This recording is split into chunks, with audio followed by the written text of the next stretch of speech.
Bem, pessoal, eu achei necessário colocar como aula de revisão uma aula sobre sistema de unidade, tá certo? Quando a gente começa a estudar engenharia, uma das primeiras coisas que a gente tem que entender é o sistema de unidade. Até porque na engenharia civil a gente adota algumas unidades que a gente usa que são diferentes da engenharia naval e da engenharia mecânica, tá certo? Na engenharia civil, a gente usa aquilo como se fosse Newton. Aí dá muito problema. Se eu não prestar atenção, ele pode errar bastante em cálculo, tá certo? Uma coisa interessante que as pessoas não sabem também é quando você vai comprar as coisas na feira ou se pesar numa balança, lá está escrito quilo, tá? Mas aquilo ali não é quilo, é Newton, tá certo? Então tem que ter cuidado. Então eu vou colocar essa aula inicial aqui, tá? Para vocês aprenderem sobre sistema de unidade. Peguei aqui de um professor aqui do YouTube e espero que vocês tenham bom proveito, tá bom? Qualquer coisa, lembrando só uma coisa, que essa aula é para meus alunos de engenharia naval, tá certo? Durante a pandemia a gente está fazendo cursos à distância, via internet, então é para eles tirarem dúvidas, né? Mas se você estiver visitando nossa página, seja bem-vindo e tire bom proveito disso, tá certo? Então vamos lá, vou tirar minha imagem aqui e para vocês verem o vídeo. E qualquer coisa, né, eu interfiro aqui para tirar qualquer dúvida. Fala, amigo estudante, aqui é o professor Joab e na nossa aula de física de hoje o assunto vai ser o Sistema Internacional de Unidades. Muito provavelmente respondendo exercícios ou durante a leitura de algum conteúdo de física você já se deparou com a seguinte frase: de acordo com o Sistema Internacional de Unidades. Bom, o que é o Sistema Internacional de Unidades? É isso que a gente vai entender hoje. Para isso, o que é uma grandeza? Grandeza é tudo aquilo que pode ser medido. Tudo que nós temos condição de medir, nós chamamos de grandeza.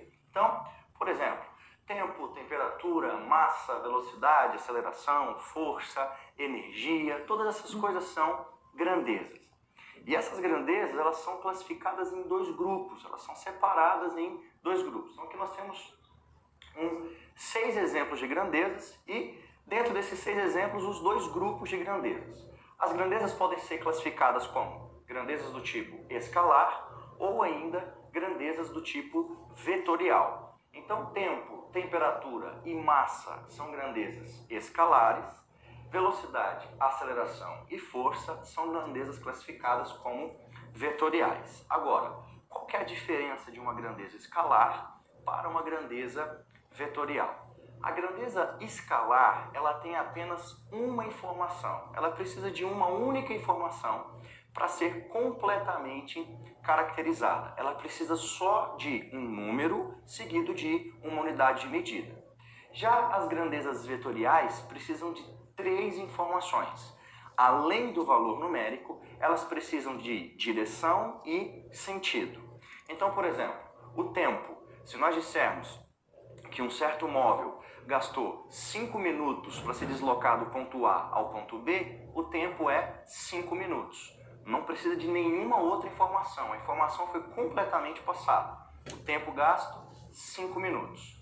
Agora, se tratando de uma velocidade, o móvel pode se deslocar do ponto A para o ponto B com uma velocidade, por exemplo, de 10 metros por segundo. Esse é o valor numérico. Mas essa velocidade pode ser na horizontal, pode ser na vertical, pode ser também na diagonal. Então existem 3 direções possíveis.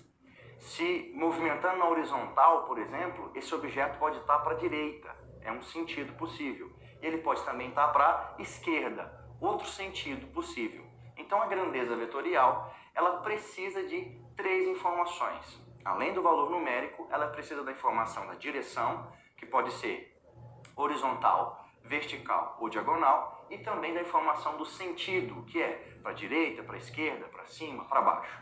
Já a grandeza escalar apenas do valor numérico. Tomando ainda a velocidade como exemplo, qual que é a definição dessa grandeza? A velocidade é definida como a razão, ou seja, a divisão do espaço percorrido por um móvel pelo tempo gasto. Então, a equação ficaria velocidade, ΔS sobre ΔT. ΔS é o espaço percorrido pelo móvel e ΔT o tempo gasto para percorrer esse espaço. Agora, qual que é a unidade de medida usada para medir essa grandeza? Vamos lá, olha só. Todas essas unidades de medida, essas 4 unidades de medida, podem determinar a velocidade. Eu posso usar a velocidade em metro e o tempo em segundos. Então eu vou ter uma velocidade em metro por segundo. Eu posso colocar o espaço em quilômetro e o tempo em hora. Vou ter o quilômetro por hora. Da mesma forma eu posso ter o centímetro por segundo e o metro por minuto. Todas essas unidades determinam velocidade. Agora, qual que é a unidade certa? Todas elas. É aí que está. Só essa grandeza, a velocidade, tem essas 4 unidades de medida e muitas outras que podem defini-la. Imagine todas as grandezas em física. Quantas unidades não podem defini-la? É aí que surge a importância do Sistema Internacional de Unidades. Ele vai trazer um padrão, uma unidade que vai ser o padrão para aquela determinada grandeza. Então, o Sistema Internacional de Unidades foi estabelecido em 1960 na 11ª Conferência Geral de Pesos e Medidas. E qual que é o objetivo? A padronização das unidades de medida para as diversas grandezas em física. Então, a velocidade tem diversas unidades de medida que podem caracterizar essa grandeza, mas apenas uma é padronizada, estabelecida pelo Sistema Internacional de Unidades. Como é que o Sistema Internacional de Unidades trabalha? Ele vai trabalhar com as grandezas de base, que são as grandezas fundamentais. A partir dessas grandezas de base, grandezas fundamentais, as demais grandezas vão ter as suas unidades de medida definidas. Essas grandezas de base são 7. Tempo, sempre medido em segundo. Massa, sempre em quilograma. Comprimento, sempre em metro. Temperatura, sempre na escala Kelvin. Quantidade de substância, sempre em mol. Corrente elétrica, sempre em ampere. E intensidade luminosa, sempre em candela.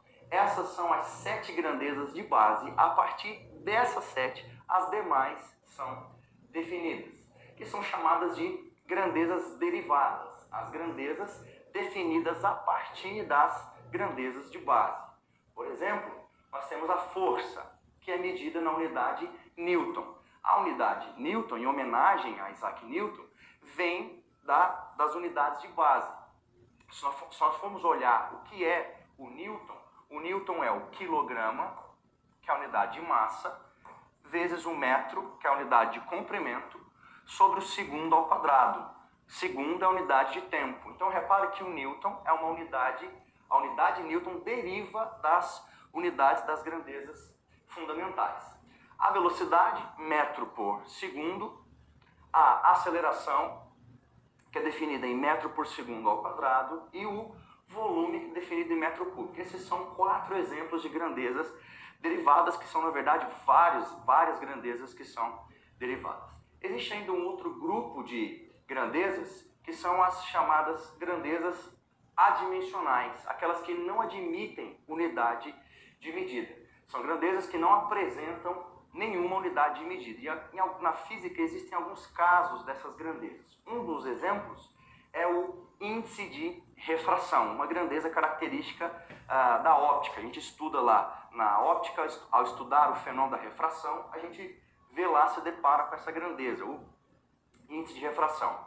A definição dessa grandeza é o seguinte: índice de refração é N e ele é C, que é a velocidade da luz no vácuo, dividido por V, que é a velocidade da luz em um meio qualquer. Repara uma coisa comigo: o índice de refração é definido pela razão de 2 velocidades.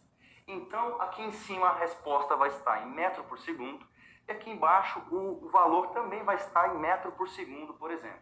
Então, o resultado, o índice de refração, vai ser um número sem unidade de medida. Ou seja, essa grandeza é uma grandeza adimensional. Por exemplo, o índice de refração da água, 1,3. O que isso significa? Ao olhar para esse índice de refração, nós temos que entender o seguinte: no vácuo, a luz é 1,3 vezes mais rápida que na água. Índice de refração do diamante. No vácuo, a luz é 2,4 vezes mais rápida que no diamante. E repara o seguinte, não tem uma unidade de medida.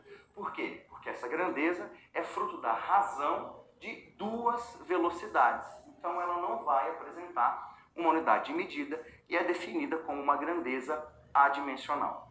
E essa foi a nossa aula de hoje, eu espero que você tenha gostado. Se você gostou, curta, compartilhe e se inscreve. Então, pessoal, é isso aí, tá certo? Aproveitem a aula do professor aí, tá certo? E memorizem isso aí, que é muito importante para o nosso curso de engenharia. Então, um abraço, até outra hora.